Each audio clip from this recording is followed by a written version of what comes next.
जाने क्यों माना जाता है नर्मदा का हर कंकड़ शिव शंकर। प्राचीन काल में नर्मदा नदी में बहुत कठोर तपस्या करके ब्रह्मा जी को प्रसन्न कर दिया।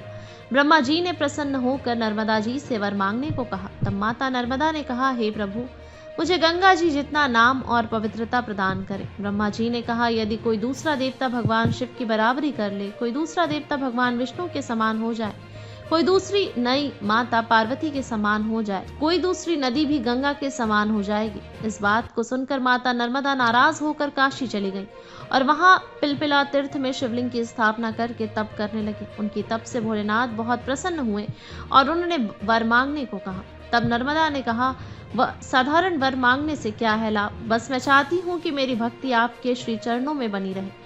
नर्मदा की बात सुनकर भगवान शंकर प्रसन्न हो गए और बोले, नर्मदे, तुम्हारे तट पर जितने भी पत्थर हैं, विश्व मेरे वरदान से आज से शिवलिंग स्वरूप हो जाएंगे। गंगा में स्नान करने पर शीघ्र ही पाप का नाश होता है। यमुना में 7 दिन के स्नान और सरस्वती नदी में 3 दिन के स्नान से सब पापों का नाश हो जाता है। पर तुम अपने दर्शन मात्र से ही लोगों का संपूर्ण दोष और पापों का निवारण कर दोगी। नर्मदेश्वर शिवलिंग लोगों के लिए पुण्य और मोक्ष देने वाला होगा। भगवान शंकर इस शिवलिंग में लीन हो गए। इतनी अधिक पवित्रता पाकर नर्मदा भी प्रसन्न हो गई। इसलिए उसे दिन से आज तक नर्मदा का हर कंकड़ शंकर होता है। इस शिवलिंग को घरों में स्थापित कर सकते हैं। इसकी प्राण प्रतिष्ठा की कोई आवश्यकता नहीं होती है। गृहस्थ लोगों को भी बाढ़ लिंग शिवलिंग की पूजा प्रतिदिन करनी चाहिए।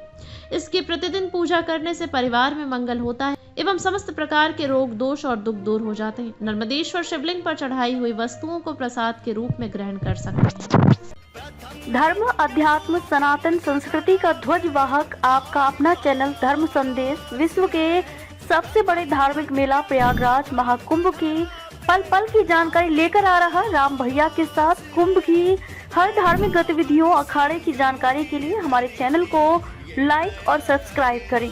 सनातन की बुलंद आवाज।